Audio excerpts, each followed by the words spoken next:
नमस्कार विद्यार्थी मित्रांनो, मी प्राध्यापक Maske sir.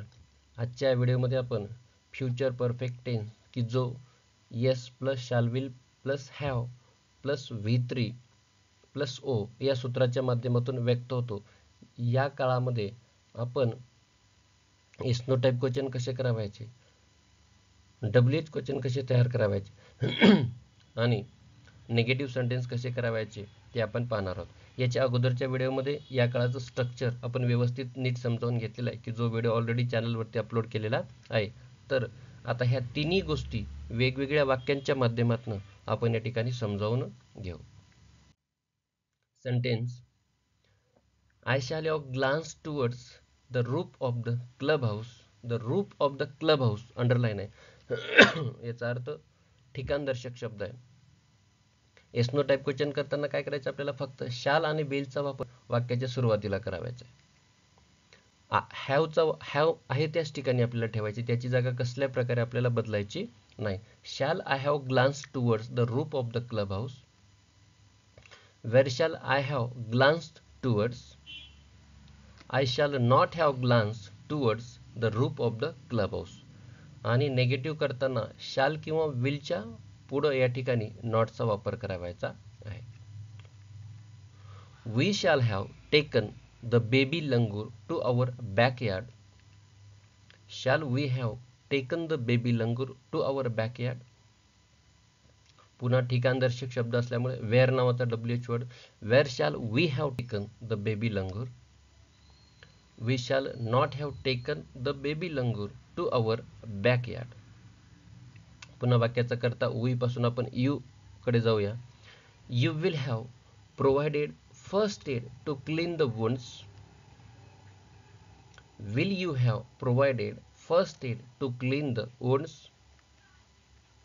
Y will you have provided the first aid. या ठिकाणी रिझन अंडरलाईन आहे, त्यामुळे आपण वाय नावाचा WH यूज केलेला आहे. You will not have provided first aid to clean the wounds. या स्लाइडवरती आपण तीन प्रकारचे कर्ते वापरले. पहिल्या वाक्याचा करता होता आय, दुसऱ्या वाक्याचा करता होता या ठिकाणी वी आणि तिसऱ्या वाक्याचा करता होता यू. पहिल्या दोन कर्त्यांसाठी आपण शॅल हॅवचा वापर केला आणि दुसऱ्यासाठी विल हॅवचा वापर केला.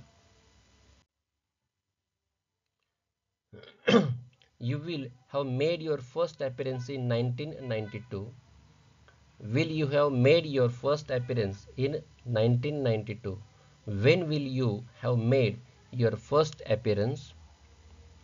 You will not have made your first appearance in 1992. आता वाक्याचा करता ही कडे जाऊया. He will have found great solace in his mother's caring arms. Will he have found great solace in his mother's caring arm? Where will he have found great solace? He will not have found great solace in his mother's caring arm. तर पुन्हा या ठिकाणी mother's caring arms बरोबर, म्हणजे एक प्रकारचं ठिकाणदर्शकच शब्द आहे. म्हणून आपण काय केलेलं या ठिकाणी वेअर, म्हणजे त्याला कुठे समाधान लाभते या अर्थाने वेअर हा WH वर्ड यूज केलेला आहे. पुन्हा या ठिकाणी तुम्ही पाहू शकता वाक्याचा कर्ता बदलला आणि सहाय्यकारी क्रियापदाची जोडी देखील या ठिकाणी बदलली. She will have won a bronze medal in the 2012 Olympics. Will she have won a bronze medal in the 2012 Olympics. Where will she have won a bronze medal. आता या ठिकाणी तुम्ही वेअर पण घेऊ शकता किंवा वेन, दोन्ही WH वर्ड आपल्याला या ठिकाणी यूज करता येतील. She will not have won a bronze medal in the 2012 Olympics. It will sat there quietly. Will it have sat there quietly. How will it have sat there.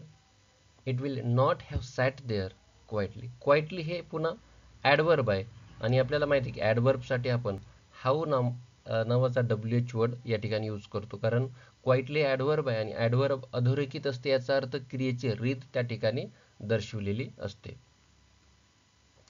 They will have looked straight into my eyes. Will they have looked straight into my eyes. Where will they have looked, they will not have looked straight into my eyes. या ठिकाणी straight into my eyes हा भाग अधोरेखित आहे, एक प्रकारचं ठिकाणदर्शकच आहे, म्हणून पुन्हा आपण या ठिकाणी वेअरचा वापर केलेला आहे. Manoj will have phloem away the day before. Will Manoj have phloem away the day before. Wien will Manoj have phloem away. Manoj will not have phloem away the day before. तर पुन्हा या ठिकाणी द डे बिफोर हा कालदर्शक शब्दसमूह अधोरेखित असल्यामुळे आपण या ठिकाणी व्हेन नावाचा WH वर्ड यूज केलेला आहे. तर विद्यार्थी मित्रांनो, या व्हिडिओमध्ये आपण फ्युचर परफेक्ट टेन्स की जो अतिशय महत्त्वाचा काळ आहे, या काळामध्ये वेगवेगळ्या प्रकारचे कर्ते वापरून आपण वाक्यरचना केली आणि त्याच वाक्यांमध्ये एसनो टाईप, WH आणि नेगेटिव्ह सेंटेन्स कशा प्रकारे करायचं हे उदाहरणाच्या माध्यमातून या ठिकाणी दाखवलेलं आहे. मला आशा आहे की हा व्हिडिओ तुम्हाला खूपच आवडेल.